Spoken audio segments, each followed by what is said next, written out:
Thank you, Mr. Speaker. I rise to offer a few remarks on this bill. And before I do, I guess I want to address a couple of things. First, this bill actually doesn't say anything. So it says we're going to do a thing and we'll tell you what it is later.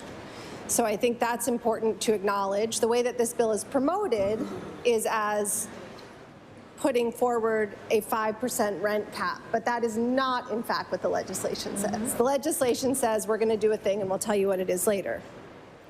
And I want to address another elephant in the room. It's 10:30 at night. Every bill this session has been passed in the dark, literally. We spent some time voting on the budget. Could have been 8:45 in the dark. And the people affected by these bills are putting their kids to bed, are watching TV, are doing the things that they want to do at the end of the night, which is 100% not watch what's happening in this chamber, and that's okay. But yes, there are some. I mean, there's a couple people. Sorry, those of you watching Ledge TV, thank you. But I will say that it's worth noticing this, that we pass our bills in the dark. And a reminder that the rules, which have been brought up a few times, if we want to look at the text of the rules, they will say that this House sits during daylight. And yet we do not. So here we are at 10:31, about to pass a bill over the objections of the opposition that will have a material impact on the lives of 300,000 Nova Scotians. And what I want to say about this is that I agree with my colleague for Dartmouth North. I think this has been an excellent debate. I think we've heard very cogent arguments about the lack of sufficient action on this file and the deficiencies of this bill in particular.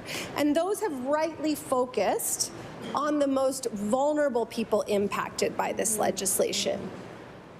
But we have 300,000 renters in this province. And so I think the point that I've heard, but I haven't heard articulated explicitly, which I want to say, is that it is making people vulnerable. When we started to talk about this work, we had a press conference with Elizabeth O'Hanley. And Elizabeth O'Hanley makes a good living. And she said, I expected to be in a position to own a house. And I can barely stay in this province because I can't find a place to rent. And in fact, she had decided before she found an apartment at the last minute after being evicted at the expiry of her fixed-term lease from an apartment that she'd lived in for a very long time, she was going to move to rural PEI because she had a friend who had a farmhouse and she worked remotely. And she said, I didn't want to go there, but that was my only option. Her rent, when she was evicted, was $950. And I think or maybe it was a bit higher, but at any rate, the differential between her rent when she left her apartment and the rent advertised a few days later was in the order of $700 or $800, as I recall. And this happens every day. This doesn't happen occasionally, and I appreciate the member for Bedford South talking about the ways in which we regulate things. Even if most people are law-abiding citizens or most people will follow a rule.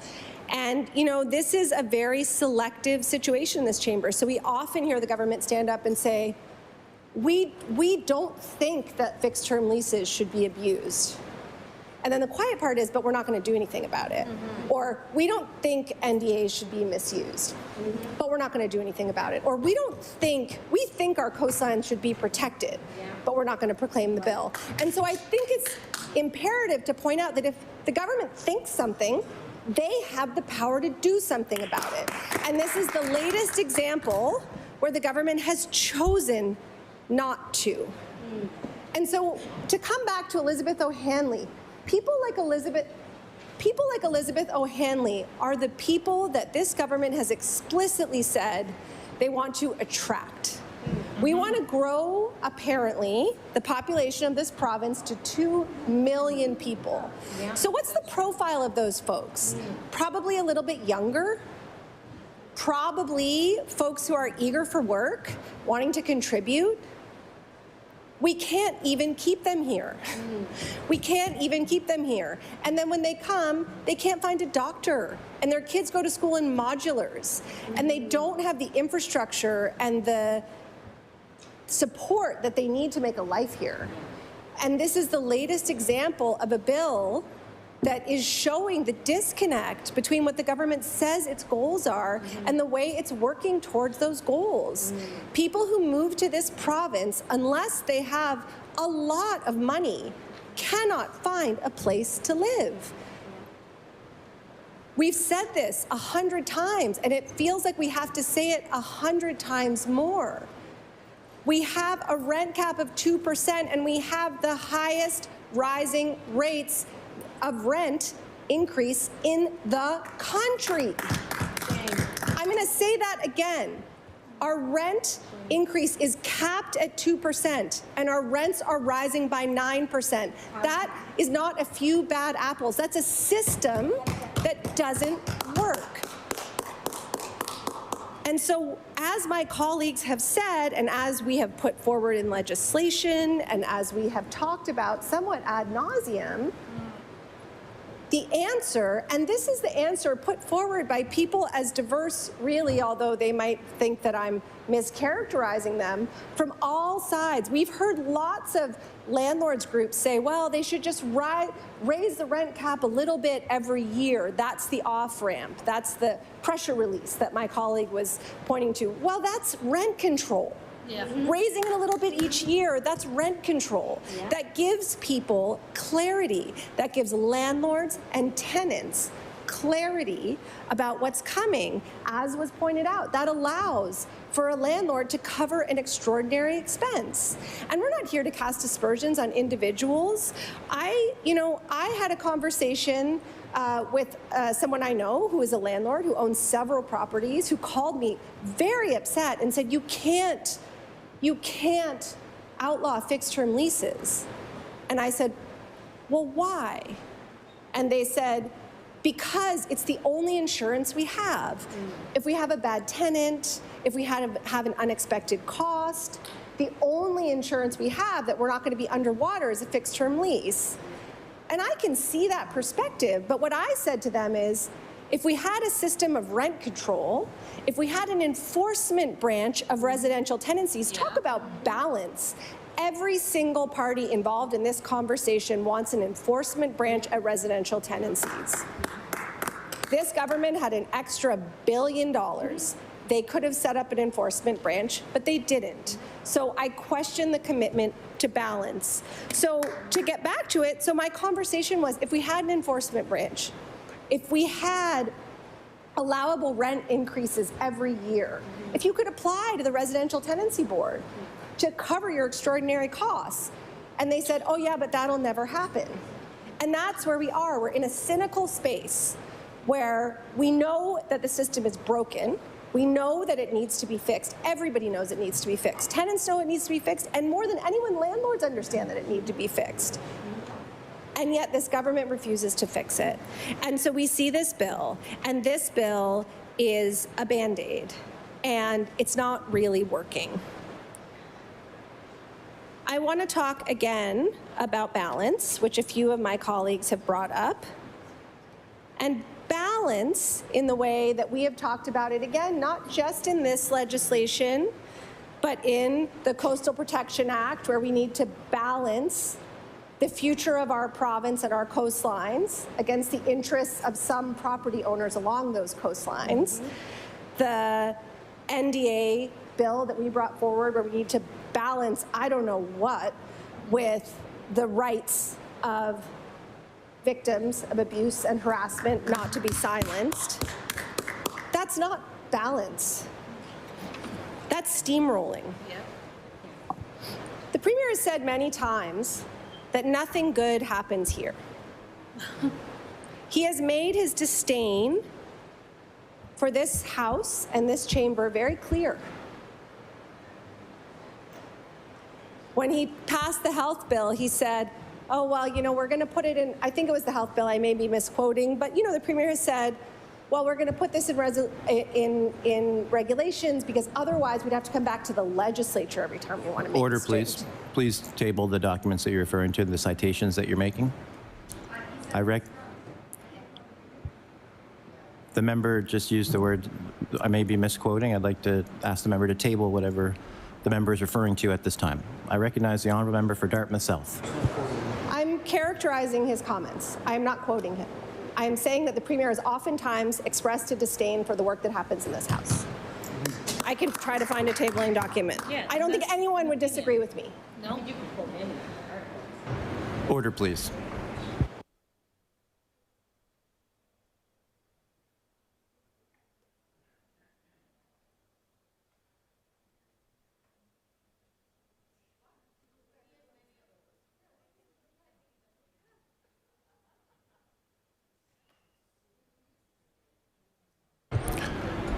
I recognize the honourable member for Dartmouth South. Thank you.